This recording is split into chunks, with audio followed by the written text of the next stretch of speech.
देखिए हर खबर यहीं पर, सब्सक्राइब कीजिए TV9 भारतवर्ष। पुष्पेश पंत साहब, क्या ये बातें जिसको कहा यह जाता है कि अगर आप बहुत बड़े बदमाश हैं तो आपकी बदमाशी पकड़ी नहीं जानी चाहिए, यहां तो साफ नजर आ रहा है कि चीन क्या चाहता है।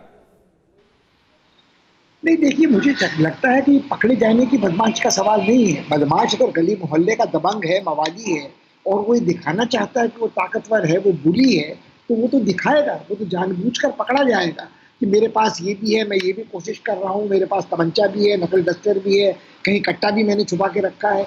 तो मुझे लगता है कि चीन की जो सारी रणनीति है वो अपनी सैनिक शक्ति का प्रदर्शन है। और आपने जिक्र किया पनडुब्बियों का, तो चीन के पास आज पनडुब्बी नामक चालक रहित ड्रोन भी है और वो किसी पनडुब्बी से उसको हमला करने की जरूरत नहीं है। उसने जो भारत की घेराबंदी कर रखी है, उसमें आप एक अंतर का श्रीलंका का हम्बन टोटा भूल गए कि वो भी उन्होंने हथियार रखा है। तो पिछले कुछ वर्षों में उन्होंने भारत के गले में जो जहरीले मोतियों की माला पहनाने का प्रयास किया है, उसमें बड़ी सफलता उन्हें मिली हुई है। और जो हम ये सोच रहे हैं कि चीन के विपक्ष में, चीन के विरोध में हमको दक्षिण पूर्व एशियाई देशों का समर्थन मिलेगा, तो हमको वो सोचना चाहिए। आपने जब सूची गिनाई थी तो उनमें मलेशिया उनके साथ था। सिंगापुर भारत के साथ खुलकर आने वाला नहीं है, वहाँ की 90% आबादी चीनी मूल की है।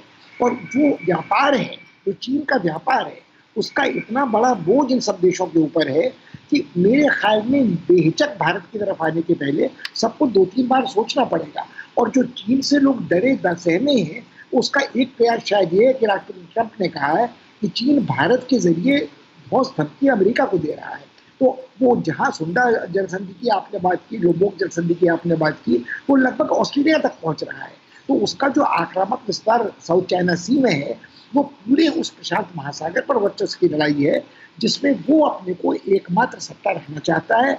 जापान भी खारिज होगा, दक्षिण कोरिया भी खारिज होगा। इनकी कोई बराबरी चीन के साथ न सैनिक शक्ति में है, न आत्मनिर्भर ऊर्जा जरूरतों के बारे में है। और मुझे लगता है जापान, दक्षिण कोरिया, इनकी हैसियत चीन के बराबर नहीं है। एक बात जिसकी तरफ इशारा पुष्पेश पंत जी कर रहे हैं कि जोश में होश नहीं गंवाना चाहिए और अपने दुश्मन की ताकत को बहुत अच्छे से पहचानना चाहिए। बहुत मल्टीप्रॉन्ग स्ट्रेटजी अपनाई है चाइना ने। आपने देखा कि किस तरीके से उसने अपनी सामरिक शक्ति का विस्तार किया है, समंदर में उसने किस तरीके से अपनी ताकत का प्रदर्शन किया है, साथ में उसको कैसे लोगों को, मुल्कों को साधा है ट्रेड के जरिए, पैसों के जरिए, डेट के जरिए। और ये पहचानते हुए हमको तय करना पड़ेगा कि कौन दिखाई तो दे रहा है सतह पर हमारे साथ खड़ा हुआ, लेकिन मौका पड़ने पर क्या वो खड़ा भी नजर आएगा साथ में। राजन साहब, क्या अभी जो दिखाई दे रहा है और आखिर में जो होगा उसमें क्या बहुत फर्क है? नहीं, बिल्कुल बहुत फर्क है, ये हमें समझने की बात है। अभी जो एक सेक्रेटरी पोम्पियो का स्टेटमेंट आया था जिसमें वो बोले थे कि भारत और जो दक्षिण एशिया, ये साउथ ईस्ट एशिया के जो नेशंस हैं, उसके सपोर्ट में वो आर्मी को यूरोप से दूसरी ओर भेजने की कोशिश कर रहे हैं।